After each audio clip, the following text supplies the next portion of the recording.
First security ইসলামী bank PLC business 24 এর স্বাগত। পুরো আয়োজন জুড়ে আপনাদের সাথে আছি আমি রাকিব আল জাবেদ। আওয়ামী সরকারের পতনের 1 মাস হলো আজ। যারা গেল 1.5 দশকে ফাঁপা উন্নয়নের গালগল্প শুনিয়ে গভীর ক্ষত তৈরি করে গেছে অর্থনীতির ভেতরে।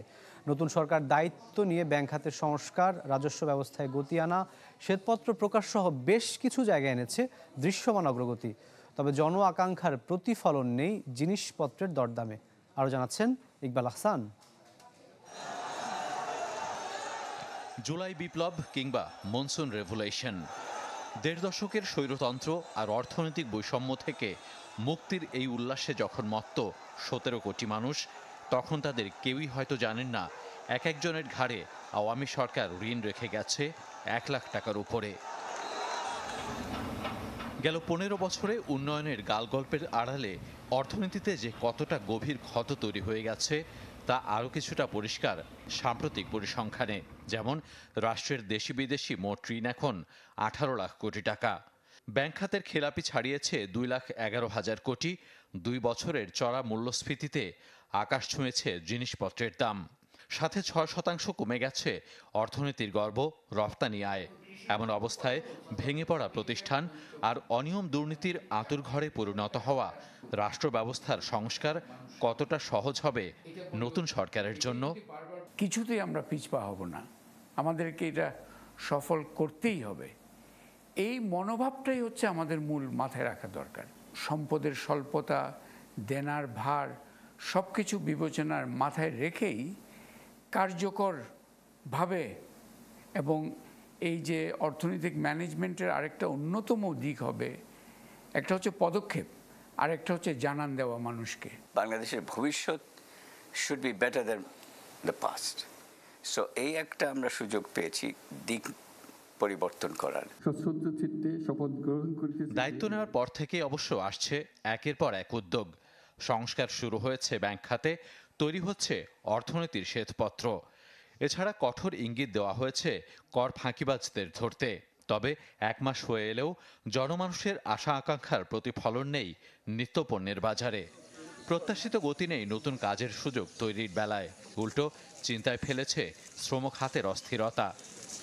1 নম্বরে আসে মূল্যস্ফীতি, তারপর আছে কর্মসংস্থানের ক্ষেত্রে। এইখানে যদি আমরা দ্রুত কিছু পরিবর্তন আনতে পারি, বিশেষ করে ব্যক্তি খাতে বিনিয়োগের ক্ষেত্রে, যেটা যদি বাড়লে নতুন কর্মসংস্থান তৈরি হবে, এবং ডিজিটাল ইকোনমির ক্ষেত্রে, গিগ ইকোনমির ক্ষেত্রে, তাইলেও এটা কিন্তু সাধারণ মানুষের কাছেই পৌঁছাবে। নতুন দায়িত্ব নিয়ে বিভিন্ন উৎস থেকে সস্তা ঋণ সংগ্রহে চলছে জোর তৎপরতা। অন্যদিকে প্রবাসী আয় বাড়াতেও আসছে নিত্য নতুন কৌশল। ইকবাল হাসান, চ্যানেল 24, ঢাকা। আজ থেকে খুলেছে সাভার, গাজীপুর ও আশুলিয়ার সব পোশাক কারখানা। সকাল থেকে শ্রমিকরা কারখানায় এসে কাজে যোগ দেন। এদিকে শিল্পাঞ্চলে জোরদার করা হয়েছে নিরাপত্তা ব্যবস্থাও। অতিরিক্ত পুলিশের পাশাপাশি মোতায়েন রয়েছে সেনাবাহিনী।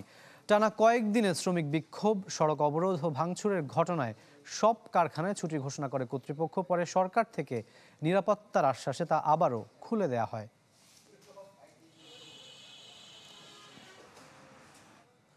তারল্য সংকটে থাকা ব্যাংকগুলোকে নতুন টাকা ছাপিয়ে ঋণ দেয়া হবে না, একথা সাফ জানিয়ে দিয়েছেন বাংলাদেশ ব্যাংকের governor doctor Ahsan H Mansur. তিনি বলেছেন যে পাচার হওয়া অর্থ ফেরাতে সহায়তা নেওয়া হচ্ছে আন্তর্জাতিক সংস্থারও। ঋণের নামে লুট হয়েছে দেশের ব্যাংক খাত। এতে তারল্য সংকটে পড়ে ইসলামী ধারার ব্যাংক সহ কয়েকটি ব্যাংক। গ্রাহকদের আমানতে টাকা ফেরত দিতে পারছিল না প্রতিষ্ঠানগুলো। এমন পরিস্থিতিতে বাংলাদেশ ব্যাংকের গভর্নর ডক্টর আহসান এইচ মনসুরের সাথে বৈঠকে বসেন ব্যাংক নির্বাহীরা। তারা জানান তারল্য সংকট মোকাবিলায় কেন্দ্রীয় ব্যাংকের সহায়তা চেয়েছেন। সব ব্যাংক মিলে তারল্য সংকটে সাহায্য করবে যাদের একটু লিকুইডিটি বেশি। কাজে আমরা মনে করি যে আমরা বাংলাদেশ ব্যাংক আমাদের নিয়ন্ত্রকের সাথে খুব সুন্দরভাবে কোল্যাবোরেট করে একটা নতুন, আমরা বলি 2.0 ব্যাংকিং সেক্টর তৈরি করতে পারবো। গভর্নর জানান নতুন টাকা ছাপিয়ে কোনো ব্যাংককে আর্থিক সহায়তা দেওয়া হবে না। তারল্য সংকট কাটাতে অন্য ব্যাংক থেকে ঋণ নিতে পারবে তারা। সবাইকে বেল আউট করতে যাই, হয়তো 2 লক্ষ কোটি টাকা লাগবে আমাদের।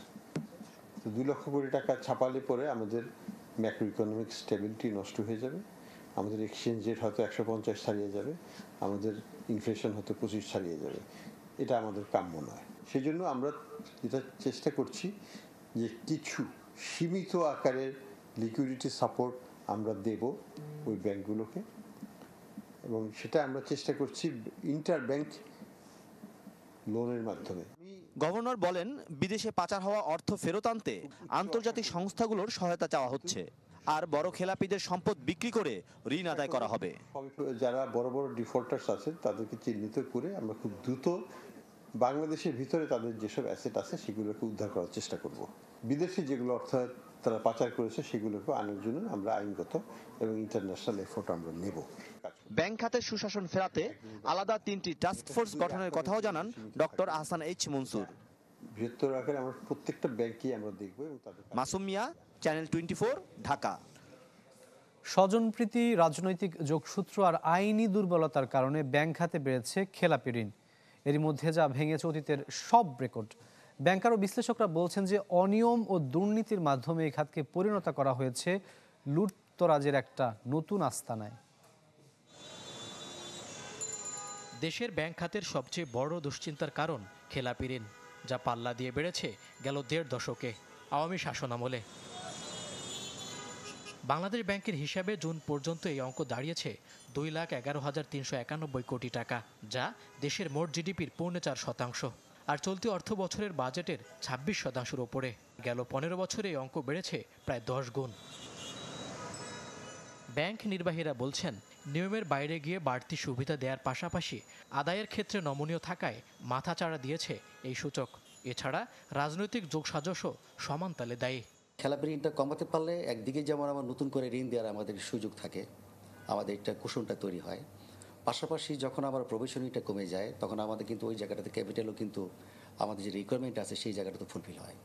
কাজে আমাদের আর ব্যাংকারদের আর এটার আর কোনো বিকল্প নেই, খেলাপি ঋণ কমাতে হবে, এটি সবচেয়ে বড় কথা। রং পলিটিক্যাল বা ইম্যাচিউর পলিটিক্যাল বা পলিটিক্যালি মোটিভেটেড পলিসি রেসপন্সের রেজাল্ট, যেটা হয়তো তখন, তাই না, ওইভাবে তো করা হয়নি। মানে অ্যাক্রস দ্য বোর্ড ট্রিটমেন্ট দেওয়া, সবার জন্য একই রকমের সুযোগ সুবিধা দেওয়া হয়েছে। এই জিনিসটাই তো আমাদের খেলাপি ঋণের কালচারটা আমরাই প্রমোট করেছি through hour policy response and activities and action দিয়ে। বৈশ্বিক চর্চায় ব্যাংক খাতে খেলাপি ঋণের সর্বোচ্চ অনুমোদিত সীমা 5%, যেখানে বাংলাদেশে এখন 12.5%-এর ওপরে, আর মাত্র 3 মাসে সেই অঙ্ক বেড়েছে অন্তত 28,000 কোটি টাকা। বিশ্লেষকদের মতে এই হার ধারাবাহিকভাবে বেড়ে যাওয়ায় নেতিবাচক প্রভাব পড়েছে ব্যাংক ঋণের সুদহার, বিনিয়োগ এবং কর্মসংস্থানে। এই এনপিএলটা করেছে কারা, তাই না? তো ডেফিনেটলি এই এই এই জিনিসগুলো বা এই গ্রুপগুলো তো সামনে আসবেই, ওটা আপনি আটকে রাখতে পারবেন। আপনি তো কোনো ইন্ডাস্ট্রির জন্য, কোনো কোম্পানির জন্য আসলে ঋণটা নেন না, একটা ভুয়া একটা কোম্পানি তৈরি করে তার নামে ঋণ নিয়ে অর্থটা আপনি পাচার করছেন। সুতরাং এনপিএল এবং পাচার এটা আসলে অঙ্গাঙ্গিভাবে জড়িত। জুন পর্যন্ত দেশের ব্যাংক খাতে বিতরণ করা ঋণের পরিমাণ 16,83,000 কোটি টাকা, আর খেলাপির বিচারে সবার উপরে রাষ্ট্রীয় মালিকানাধীন বাণিজ্যিক ব্যাংকগুলো। মইনুল হাসান, চ্যানেল 24, ঢাকা। বিশেষ আইনের বদলে এবার সরকারি ক্রয় নীতিমালা অনুযায়ী খোলা বাজার থেকে এলএনজি আমদানির নীতিগত অনুমোদন দিয়েছেন অর্থনৈতিক বিষয় সংক্রান্ত মন্ত্রিসভা কমিটি। বুধবার সরকারি উপদেষ্টা কমিটির সভায় এই অনুমোদন দেওয়া হয়। এদিন 238,47,00,000 টাকা ব্যয়ে মোট 60,000 টন ইউরিয়া সার কেনারও অনুমোদন দেওয়া হয়েছে।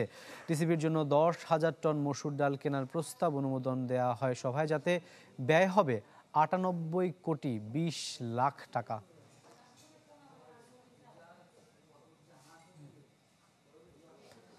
জ্বালানি আমদানির মাধ্যমে বিশেষ গোষ্ঠীকে লুটপাটের সুযোগ করে দেয় আওয়ামী সরকার। এছাড়া ক্যাপাসিটি চার্জের নামে চাপে ফেলা হয় অর্থনীতিকে। ইন্টারন্যাশনাল বিজনেস ফোরামের এক অনুষ্ঠানে এসব অভিযোগ করেন বক্তারা। 2016-17 অর্থ বছরে দেশের নিজস্ব গ্যাস উৎপাদিত হয় প্রায় 1 ট্রিলিয়ন ঘনফুট, কিন্তু 6 বছরে তা কমে অন্তত 20%। এই ঘাটতি পূরণ করা হয় এলএনজি আমদানি করে। বিশেষজ্ঞদের মতে তখন থেকেই শুরু লুটপাটের। আইবিএফবির অনুষ্ঠানে বুয়েটের সাবেক অধ্যাপক ইজাজ হোসেন জানান, 2020 সালের পর থেকে প্রায় 10% চুরি হয় সিস্টেম লস দেখিয়ে। এ সময় তুলে ধরা হয় বিদ্যুৎ খাতে অনিয়ম দুর্নীতির চিত্র। এত এক্সপেন্সিভ ইম্পোর্ট করে আসছি সেটা চুরি হয়ে যাচ্ছে। তো তার থেকে 24 billion every year. So energy sector যে কত বড় একটা গর্ত আমাদের পুরা এই ইকোনমিতে পড়ছে। রিলায়েন্স, ইউনিক, সামি এই তিনটা মিলে 1800 মেগাওয়াটের মতো গ্যাস নিয়ে বিদ্যুৎ কেন্দ্র হয়ে গেছে। এই যে এটার বোঝা তো আমাদের সবাইকে বুঝতে হবে। সেমিনারে উদ্যোক্তারা জানান, বর্তমানে কারখানাগুলোতে তীব্র হয়েছে গ্যাস সংকট, মিলছে না মানসম্মত বিদ্যুৎও। এজন্য আওয়ামী লীগ সরকারের অনিয়ম দুর্নীতিকে দায়ী করেন তারা। আমরা আরইবির পাওয়ার 24 ঘন্টার ভিতরে গড়ে 4.5 ঘন্টা আমাদের আজকে পর্যন্ত লোডশেডিং হয়, এবং আরইবি এই হেভি ইন্ডাস্ট্রির ইলেকট্রিফিকেশনের জন্য স্টিল নট ক্যাপাবল। আমাদের এই রেটে গ্যাস বা বিদ্যুৎ পাওয়ার কথা না, আমরা আরো অনেক কম দামে পাওয়ার কথা যদি সঠিক সিদ্ধান্ত হতো। এখন আপনি ক্যাপাসিটি পেমেন্ট করছেন কেন? আপনার কাছে হিসাব ছিল না কতটুকু ডিস্ট্রিবিউশন করতে পারবেন, কতটুকু প্রোডাকশন করতে পারবেন?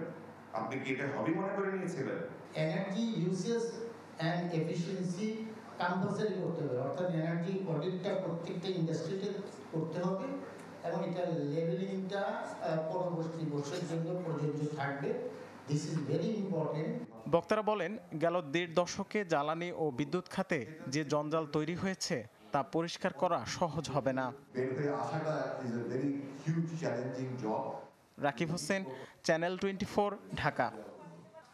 আকাশপথ দখলে টেক্কা দিচ্ছে আমেরিকান বোয়িং ও ইউরোপীয় এয়ারবাস। দুর্ঘটনা ও নিরাপত্তা ঝুঁকির কারণে বারবার লোকসানে পড়লেও হাল ছাড়েনি বোয়িং। চলতি বছরে 175টি বিমান সরবরাহ করেছে প্রতিষ্ঠানটি। একই সময়ে এয়ারবাসের সংখ্যা 323টি। নাদিয়া ইসলাম তুলির রিপোর্টে বিস্তারিত। আকাশপথে যাত্রী কিংবা পণ্য পরিবহনে 100 বছরের ইতিহাস আমেরিকার বোয়িংয়ের। 1916 সালে যাত্রা শুরু করার পর প্রতিষ্ঠানটি যখন ব্যবসার চরম শিখরে, তখন 1974 সালে ইউরোপিয়ান এয়ারবাসের যাত্রা। বোয়িংয়ের থেকে 5 দশক পর যাত্রা শুরু করা এয়ারবাস 2019 সালে বিশ্বের সবচেয়ে বড় বিমান প্রস্তুতকারক হিসেবে জায়গা দখল করে নেয়। শুরু থেকে আকাশ দখলের প্রতিযোগিতায় মত্ত প্রতিষ্ঠান দুটি। করোনা মহামারীর নিষেধাজ্ঞার আগ পর্যন্ত সমানে সমান টেক্কা দিচ্ছিল একে অপরকে। কিন্তু 2018-19 সালে ইথিওপিয়া ও ইন্দোনেশিয়ায় বোয়িং 737-এর পৃথক 2 দুর্ঘটনার পর সে বছরের দ্বিতীয় ত্রৈমাসিকে প্রায় $3 বিলিয়ন জরিমানা গুনতে হয়। সাথে 2020 সালে করোনায় ক্ষতি হয় $12 বিলিয়ন। উৎপাদন ঘাটতির কারণে 2021 সালে $4 বিলিয়ন, 2022 সালে বাণিজ্যিক জেট ও প্রতিরক্ষা ব্যবসায় ক্ষতি প্রায় $5 বিলিয়ন। বোয়িংয়ের ব্যবসায় লোকসানের সুযোগে 2021 সালে $2.2 বিলিয়ন ব্যবসা করে এয়ারবাস। স্ট্যাটিস্টার তথ্য অনুযায়ী চলতি বছরের প্রথম 6 মাসে কমেছে বোয়িংয়ের বাণিজ্যিক সেবা। 2023 সালে 266টি বিমান সরবরাহের বিপরীতে এবছর এখন পর্যন্ত সরবরাহ মাত্র 175টি। অন্যদিকে একই সময়ে 323টি বাণিজ্যিক বিমান সরবরাহ করেছে এয়ারবাস। বৈশ্বিক বিমান বাজারের মোট আয় $3.8 ট্রিলিয়ন, যেখানে বোয়িংয়ের হিস্সা $77 বিলিয়ন আর এয়ারবাসের €65 বিলিয়ন। নাদিয়া ইসলাম তুলি, চ্যানেল 24।